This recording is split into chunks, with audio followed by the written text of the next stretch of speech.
তোমাদেরকে কালকে রাতের বেলা আমার গ্যাসের বার্নার যে ক্লিন করবো সেটা হ্যাঁ দেখিয়েছিলাম পার্ট 1। এই দেখো, আর এই দেখো জলটা দেখেছো, দেখো পুরো কালো কিরকম ছিল তোমরাই দেখো। এবার এটাকে আমি লেবু দিয়ে ঘষছিলাম, তো লেবু দিয়ে ঘষে ঘষে ঘষে ঘষে জাস্ট এইটা হচ্ছে গিয়ে তার নমুনা, দেখতে পেয়েছো পুরো কালো হয়ে গিয়েছিল।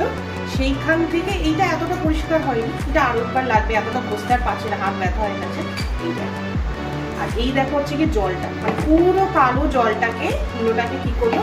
তবে এই যে ব্রাশটা দিয়ে না আমি একটুখানি যেটা দিয়ে বাসন টাসন আমরা মাজি সেই লিকুইড বা সেটা সোপটা দিয়ে আমি এরকম এরকম করে ঘষে এটাকে ক্লিন করলাম।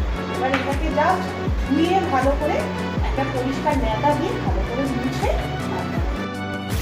ভালো জলে এটাকে ধুতে হবে, সোজা হবে না, ভালো জলে ধুলাম। এবার এটার মধ্যে জল থাকলে তো আর গ্যাসের লাগানো যাবে না, তো এটাকে কি করতে হবে, একটা পরিষ্কার কাপড় দিয়ে ভালো করে জলটাকে সোপ করে দিতে হবে। জলটা সোপ করে নেওয়ার পরে এটা হচ্ছে গিয়ে ফাইনাল, ঠিক আছে দাদা।